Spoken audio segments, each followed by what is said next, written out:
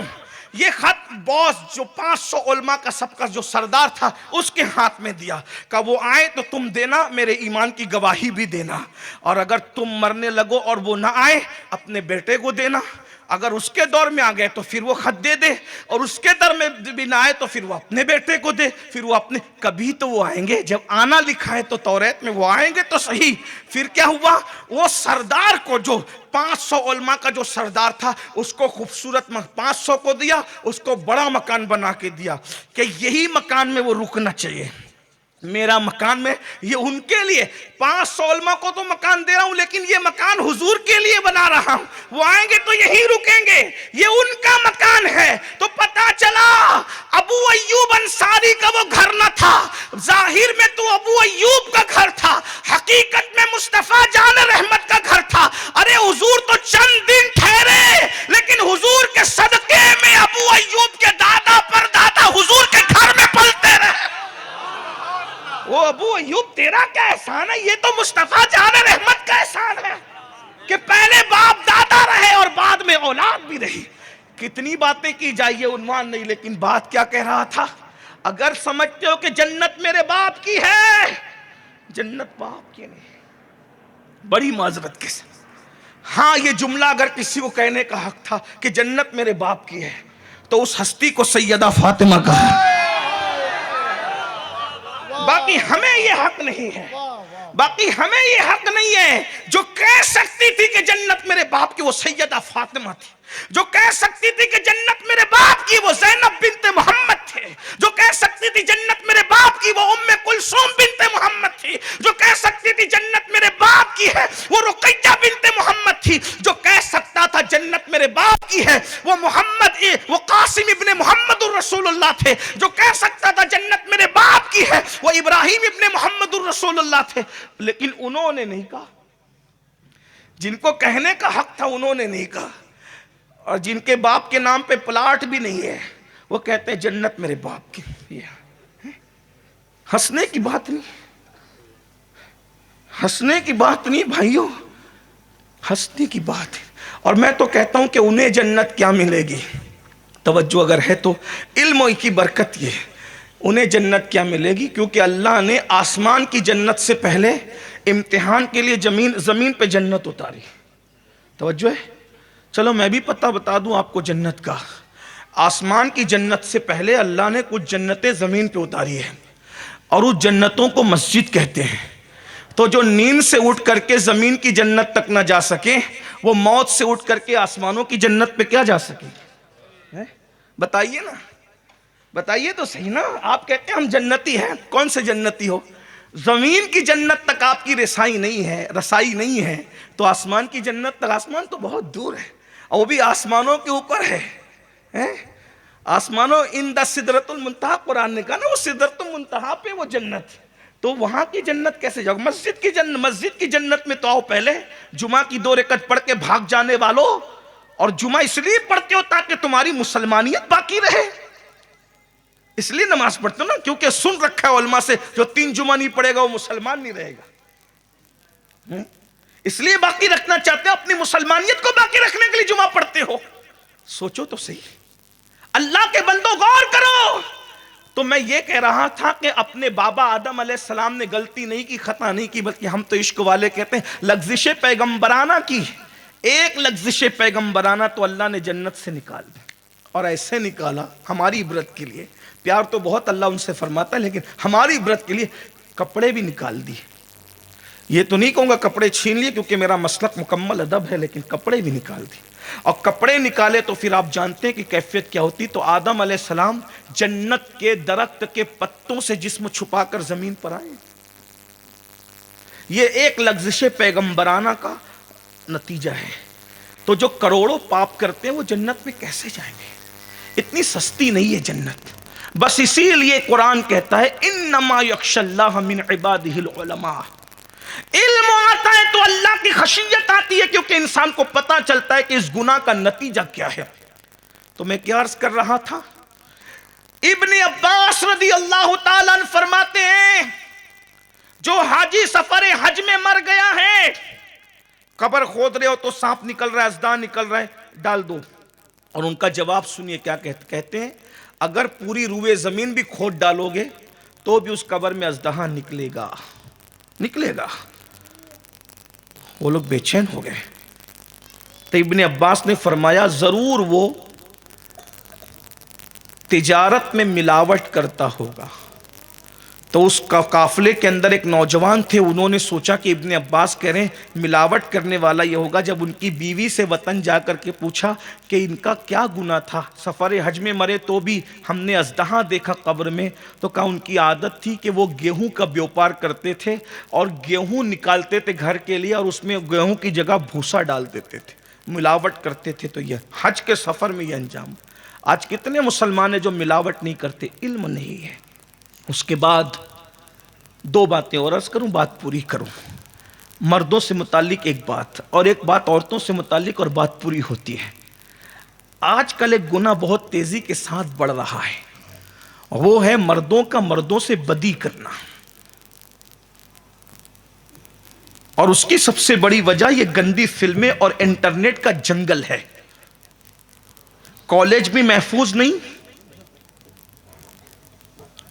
مذہبی درسگاہیں بھی بعض محفوظ نہیں، بہت سارے عبادت گزار بھی محفوظ نہیں، بہت سارے تقوی شعار بھی بظاہر نظر آنے والے محفوظ نہیں، الا ماشاءاللہ علم نہیں کہ اس گناہ کا وبال کیا ہے۔ اب ذرا اس گناہ کے وبال پر کچھ علمی دلائل سن لیں، جس کی طرف تیزی کے ساتھ قوم بڑھ رہی۔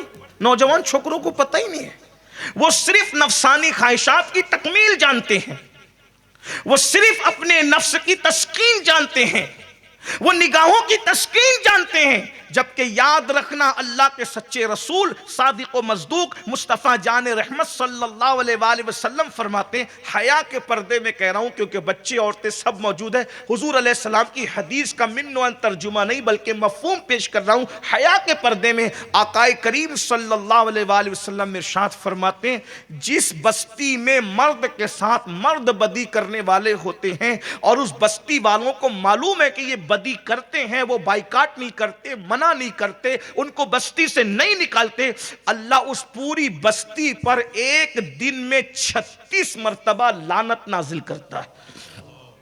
علم نہیں ہے نا، اس گناہ کا علم نہیں ہے، اس کا عذاب کیا ہے۔ علم ہو تو اللہ کا خوف دل میں پیدا ہو، علم ہو تو خشیت پیدا ہو۔ بلکہ آپ کو بتاؤں یہ بدی کا آخری حد تو بہت بڑی بات ہے۔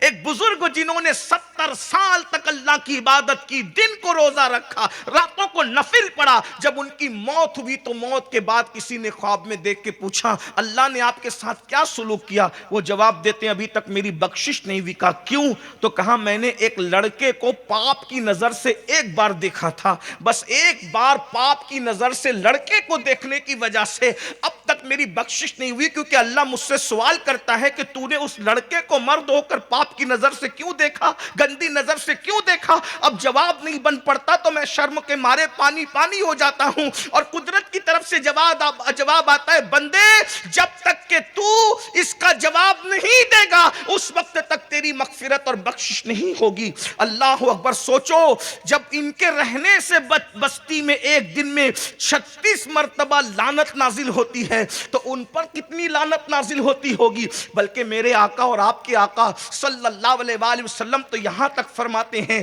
جب بدی کرنے والے مرد کے ساتھ، لڑکوں کے ساتھ جو بدی کرنے والے لڑکے ہوتے ہیں، جب وہ بدی کرتے ہیں تو آسمان پہ زلزلے آتے ہیں، زمین کے زلزلے تو آپ جہاں، یہ وہ گناہ ہے جس سے آسمان پہ زلزلے آتے، اور اللہ کے رسول علیہ السلام فرماتے قریب ہوتا ہے کہ آسمان زمین پہ گر پڑے تو فرشتے آسمان کے کنارے پکڑ کر قل ہوتا ہے۔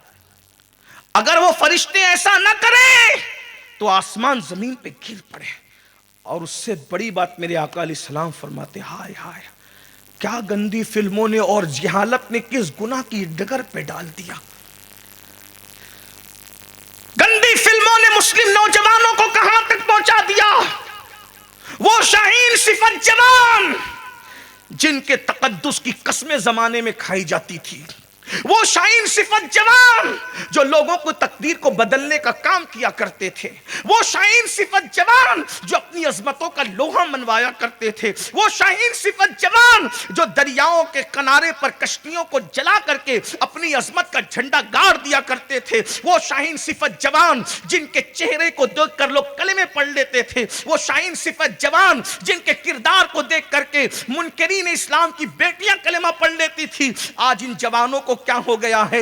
اقبال نے روتے ہوئے کہا تھا، متاع دین و دانش لٹ گئی اللہ والوں کی، یہ کس کافر ادا کا غمزہ خوریز ہے ساکی۔ گندی پکچریں دیکھ کر، گندی موویاں دیکھ کر، گندی فلمیں دیکھ کر، او میری قوم کے جوانوں کب تک کے بدکاریوں میں مبتلا رہو گے؟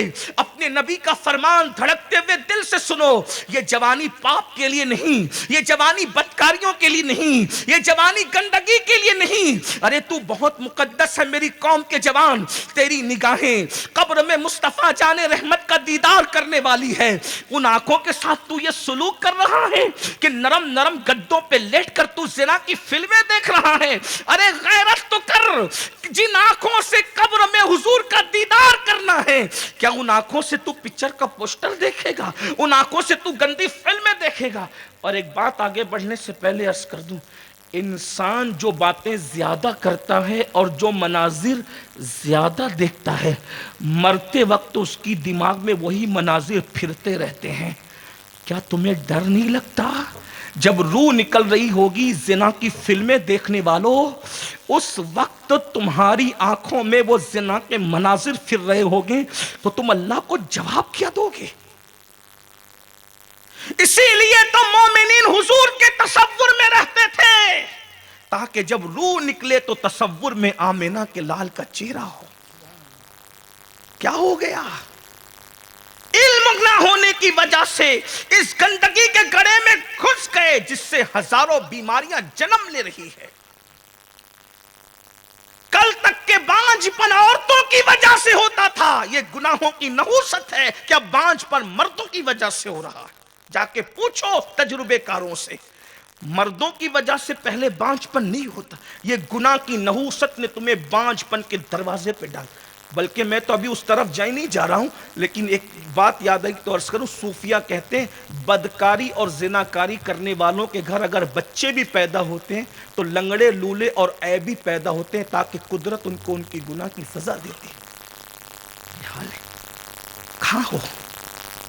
کوئی اپنے ہاتھوں سے اپنی جوانی ضائع کر رہا ہے، کوئی بدکاری کر کے اپنی جوانی کو آگ لگا رہا ہے۔ سنو اللہ کے سچے رسول صادق و مصدوق، اسی لیے تو علم کی بات ہو رہی ہے۔ علم سیکھو، علم سیکھو۔ کون سا علم؟ حدیث رسول کا علم، کون سا علم؟ قرآن کا علم، کون سا علم؟ صوفیہ کا علم۔ یہ علم جتنا آئے گا اتنا تقویٰ آئے گا۔ یہ علم جتنا، کس کو پتا ہے، کس کو کیا پتا ہے؟ بتاؤ۔ مسلمان بنے ہو غرور اور گھمنڈ جنتی ہونے پر، کیا جانتے ہو دین کے بارے میں؟ اللہ پر ایمان لانے کے بارے میں کیا جانتے ہو؟ رسول پہ ایمان لانے کے بارے میں کیا؟ کتنی حدیثیں یاد ہے بتاؤ؟ 25-30 گانے تو ضرور یاد ہوں گے، لیکن حدیثیں کتنی یاد ہے وہ بتاؤ؟ 12-15 غزلیں بھی یاد ہوگی، لیکن کتنی حدیثیں یاد ہے بتاؤ؟ میرے بھائی ہمیں تو 5 کلمے بھی یاد نہیں ہیں۔ بلکہ میں تو اکثر یہ رونا روتا ہوں کہ قاضی ہوں، نکاح پڑھانے کے لیے جاتا ہوں، اب تو بہت جگہ نہیں جا پاتا، لیکن مائک میں اپنے ہاتھ میں رکھتا ہوں، دولہے کے ہاتھ میں نہیں دیتا۔ دولہے کے ہاتھ میں کیوں مائک نہیں دیتا؟ یار سینکڑوں لوگ آئے ہیں اس کی شادی کے اندر، اس کے ہاتھ میں مائک دوں گا تو اس کے باپ کی عزت مٹی میں مل جائے گی، کیونکہ اس کو کلمہ پڑھاؤ، اپنے پڑھاؤ تو بھی صحیح نہیں پڑھ پاتے، اپنے پڑھانے سے صحیح۔ مجھے اتنا صدمہ ہوتا ہے، یا اللہ اتنی خوشی کے موقع پر میرے پڑھانے پر بھی یہ کلمہ نہیں پڑھ پا رہا ہے، تو موت کے اضطراب میں فرشتوں کی موجودگی میں یہ کیا کلمہ پڑھ پائے؟ جو خوشی کی شادی کی خوشی میں کلمہ نہ پڑھ پائے، وہ موت کے اضطراب میں کیا کلمہ پڑھے گا؟ کبھی غور تو کیا ہوگا؟ غور تو کیا گندگی میں ڈوبے۔ کچھ وقت نکالو دین سیکھنے کے لیے، اتنا علم تو سیکھ لو کہ جتنا علم سیکھنا فرض ہے، اپنی بیٹیوں کو بھی سکھاؤ۔ یہ یاسین باپو کا احسان ہے اس بستی پہ کہ انہوں نے بیٹیوں کا دارالعلوم شروع کیا، اور یہ 2-4 مدرسوں سے کام نہیں چلے گا، بلکہ ہماری بستی میں تو ہزاروں مکاتب اور مدارس ہونے چاہیے، اور خود نہیں پڑھا تو پڑھ لو، کسی اچھے عاشق رسول سنی عالم دین کے پاس کچھ ٹائم دے دو، مرنے سے پہلے کچھ سیکھ لو۔ وضو بھی نہیں آتا، غسل بھی نہیں آتا، 3 بچوں کے باپ ہو گئے، غسل بھی نہیں آتا، پاکی ناپاکی کے مسائل بھی یاد نہیں۔ سوچو تو کیسے ہم مسلمان ہیں میرے بھائی، کیسے مسلمان۔ ایک بات آپ کو عرض کروں، بات پھر بیچ میں آتی ہے، میں تو چاہ رہا ہوں کہ جلدی گفتگو ختم کروں کیونکہ موسم میں نے کہا تھا، لیکن ایک بات اشاروں میں کہتا ہوں۔ امام جلال الدین سیوطی نے شرح الصدور میں اس کو لکھا ہے۔ حضور علیہ السلام کے ایک صحابی جن کو سید الانصار کا لقب حضور نے دیا تھا، ان کے جنازے میں 70,000 فرشتے نازل ہوئے تھے۔ آقا علیہ السلام ان کی قبر پر کھڑے ہو کے کہتے ہیں کہ اس کو قبر نے اتنا دبایا کہ یہ بال کی طرح باریک ہو گیا۔ غور کیجیے، سعد ابن معاذ کا ذکر ہے، حدیث ہے، لیکن یہ تعلیم امت کے لیے، صحابی کو بطور عذاب ایسا نہیں ہوا، یہ تعلیم امت کے لیے تھا، تعلیم امت کے لیے تھا۔ اور پھر میرے آقا علیہ السلام نے وجہ بیان فرمائی، اگر قبر کے دبانے سے کوئی بچ سکتا تھا تو یہ نیک بندہ بچ سکتا تھا، لیکن یہ پیشاب کے چھینٹوں سے نہیں بچتے تھے، اس لیے ان کے ساتھ یہ معاملہ۔ لائیے حضرت کا استقبال کریں، حضور تشریف لانے۔ نعرہ تکبیر، نعرہ رسالت، پیر سید جلال الدین اشرف قادری میاں۔ یا رسول اللہ۔ اب ہمارے اور آپ کے سامنے اس محفل کی جان شان اور حضور اشرف الاولیاء رحمۃ اللہ تعالی علیہ کی آگوش ولایت کے پروردہ آگوش ولایت حضور سیدی سرکار سید جلال الدین اشرف میاں عرف قادری میاں صاحب قبلہ کی جلوہ گری ہے۔ آپ حضرت کے نورانی چہرے کی زیارت کر رہے ہیں۔ میں جو 2 باتیں پیش کرنے والا تھا وہ 2 باتیں میں اپنی بات مکمل کر لوں۔ ابھی میرا ارادہ یہی تھا کہ میں سمیٹ کر حضرت ہم حضرت کے دعائیہ کلمات سنیں، لیکن مختصر میں اپنی بات پوری کر لوں۔ ایک بار پھر درود شریف پڑھیں آپ۔ رب صلی وسلم دائما ابدا علی حبیبک خیر الخلق کلہم صلاۃ و سلام علیک یا رسول اللہ صلی اللہ علیہ وآلہ وسلم۔ ایسے بزرگوں کے سامنے میری حیثیت ہی نہیں کہ میں کوئی تقریر کروں، صرف سبق سنانے کی نیت سے میں چند جملے حضرت کی موجودگی میں عرض کر رہا ہوں، تاکہ حضرت کی زبان سے جو ہے وہ آمین کے اگر کا ایک جملہ بھی نکل گیا تو انشاءاللہ تعالی میری یہ محنت قبول ہو جائے گی۔ ایک بار پھر درود شریف پڑھیں، میں بات پوری کرتا ہوں۔ رب صلی وسلم دائما ابدا علی حبیبک خیر الخلق کلہم صلاۃ و سلام علیک یا جد الحسن والحسین۔ حضرت پیر مہر علی شاہ صاحب رحمۃ اللہ علیہ کا ایک جملہ جب میں پڑھتا ہوں اور حضور قادری میاں صاحب کو دیکھتا ہوں تو مجھے وہ جملہ من اس کی تفسیر نظر آتی ہے کہ حضور پیر مہر علی شاہ صاحب رحمۃ اللہ علیہ سے کسی نے پوچھا تھا سید کیسا ہوتا ہے، تو حضرت نے کہا کہ سید ماں کی طرح ہوتا ہے۔ جب ہم حضور قادری میاں کو دیکھتے ہیں تو ہمیں اس کا اندازہ ہوتا ہے۔ اللہ تعالیٰ انہیں عمر نو عطا فرمائے۔ تو عرض یہ کر رہا تھا کہ اللہ کے رسول صلی اللہ علیہ وآلہ وسلم ارشاد فرماتے ہیں کہ مرد کے ساتھ جو مرد بدکاری کرتا ہے، آقا علیہ الصلوۃ والتسلیم فرماتے ہیں کچھ فرشتے اللہ نے ایسے پیدا کیے ہیں جن کی شکل پرندوں کی ہے اور ان کے اندر چونچ موجود ہے، تو بدکاری کرنے والا دنیا کے کسی خطے میں مرے گا تو وہ پوری ایک رات بھی اپنی قبر میں نہیں رہ سکتا۔ جو علم سیکھنے کی طرف جو توجہ دلائی جا رہی ہے نا کہ علم سیکھو سیکھو سیکھو، یہ ان پڑھ رہنا ہی یہ ساری بلا اور ساری وبا اور سارے گناہوں کی جڑ ہے۔ ہم جاہل تو نہیں کہتے حضور کے امتی کو، لیکن ان پڑھ رہنا ہی ساری گندگی کی جڑ ہے، ساری بیماریوں کی جڑ ہے، کیونکہ ہمیں پتہ ہی نہیں ہے کہ ایسا بھی ہے۔ کہیں بھی مرو، کہیں بھی کتنے ہی مقدس مقام پر مرو، لیکن آقا فرما رہے ایک رات بھی اپنی قبر میں نہیں رہو گے بدکاری کرنے والوں۔ وہ چونچ والے فرشتے جن کو اللہ نے پرندوں کی شکل میں پیدا فرمایا ہے، وہ اپنی چونچ میں اٹھاتے ہیں اور اللہ کے حکم سے وہاں لے جا کر پھینک دیتے ہیں جہاں قوم لوط پر اللہ نے عذاب نازل فرمایا تھا، اور وہاں لے جا کر کے ڈال دیتے ہیں، اور قیامت تک وہاں جو لعنت برس رہی ہے وہیں پڑے رہو گے، اور قیامت کے دن انہی جو ہے وہ عذاب میں گرفتار قوم کے ساتھ لعنت کے ساتھ اٹھائے جائیں گے۔ اللہ کے رسول علیہ الصلوۃ والتسلیم کا فرمان ہے، علم نہیں ہے اس لیے اس گندگی کی طرف جا رہے ہیں۔ اور اپنی گفتگو کو سمیٹتے ہوئے آج اگر بچیاں ارتداد کی طرف جا رہی ہیں، کسی کے ہاتھ پکڑ کر منکرین اسلام کے ہاتھ میں ہاتھ دے کر کے جا رہی ہے، اس کی سب سے بڑی وجہ بھی علم کا نہ ہونا ہے۔ اگر آج ہم اپنی بچیوں کو زیور علم سے آراستہ کر دیں، کوئی ٹس سے مس نہیں کر سکتا، کیونکہ ان بچیوں کو یہ لگ رہا ہے علم نہ ہونے کی وجہ سے یہ دنیا ہی سب کچھ ہے۔ لیکن جب علم آئے گا تو ان کو پتا چلے گا کہ اس دنیا سے بھی بڑی خوبصورت کائنات موجود ہے، اور وہ کائنات، یہ تو دنیا کچھ بھی نہیں ہے، بہت چھوٹی ہے دنیا، بہت مختصر ہے، بلکہ جنت کے مقابلے میں دنیا کی اوقات کیا ہے؟ اللہ کے سچے رسول صادق و مصدوق مصطفیٰ کریم رؤوف الرحیم صلی اللہ علیہ وآلہ وسلم ارشاد فرماتے ہیں، اتنی بڑی یہ دنیا مومن کے قبر کے سامنے بالکل ایسے ہی ہے جیسے تمہاری دنیا کے سامنے ماں کا پیٹ چھوٹا ہے، ویسے قبر کی وسعت کے سامنے تمہاری دنیا اتنی چھوٹی سی ہے۔ جب قبر مومن کی اتنی وسیع ہے تو مومن کی جنت کتنی وسیع ہوگی۔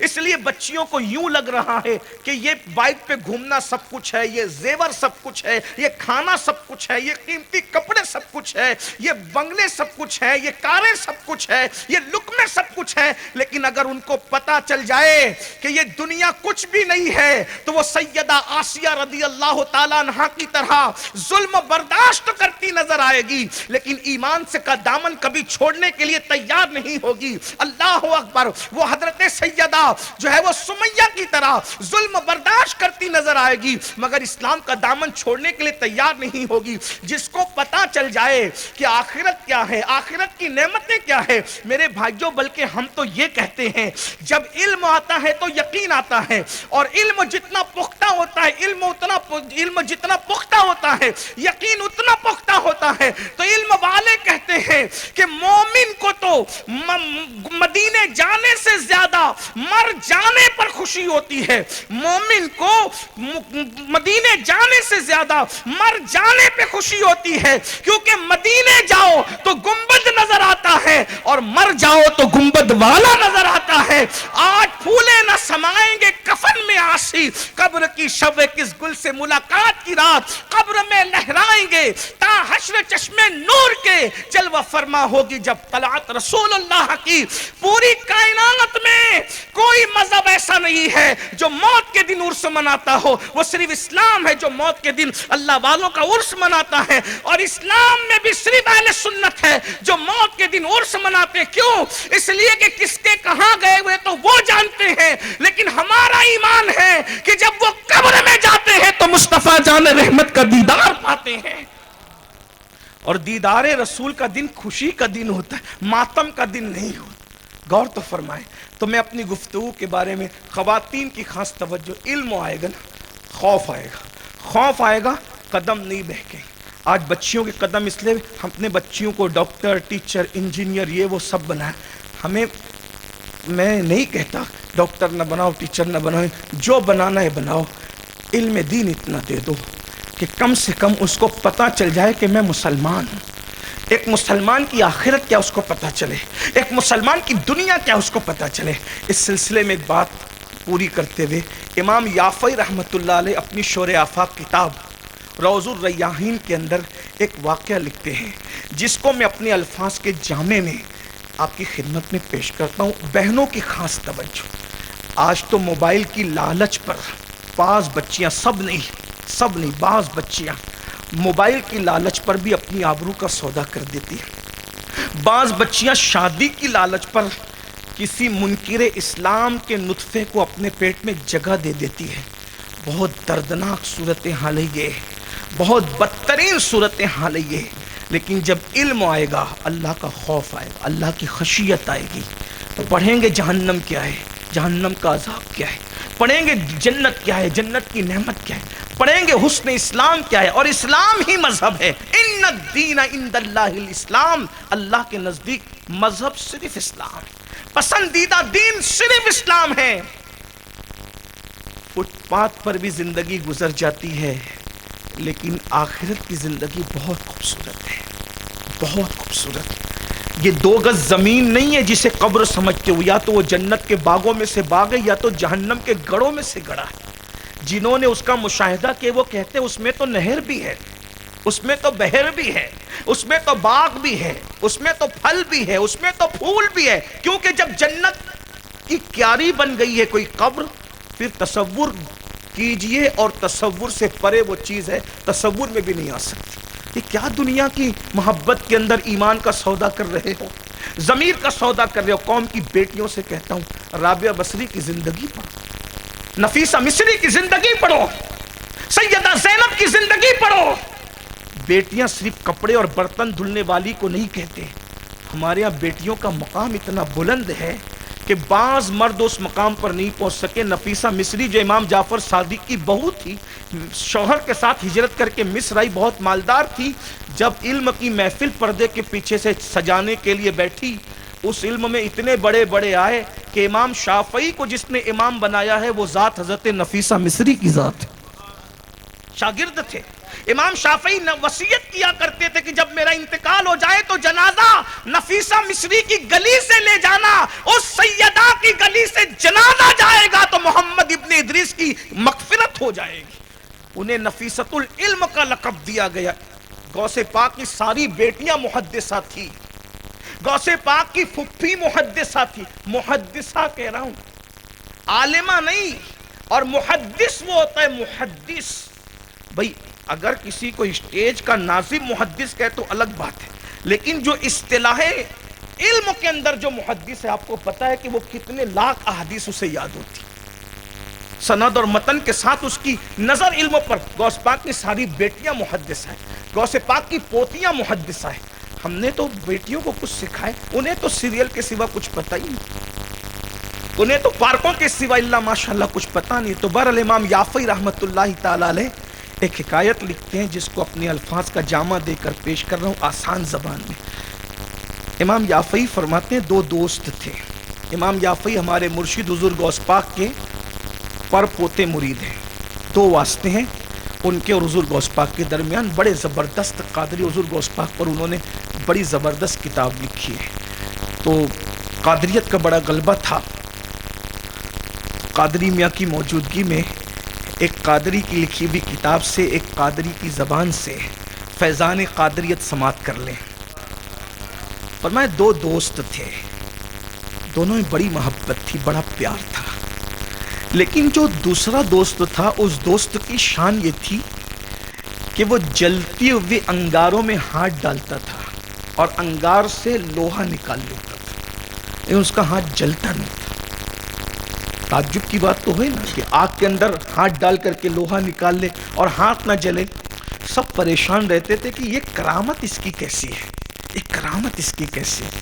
وہ کسی کو بتاتا نہیں تھا۔ یہ بات ہمیشہ یاد رکھنا، اللہ کے راز انہی کو نصیب ہوتے ہیں جو رازدار ہوتے ہیں۔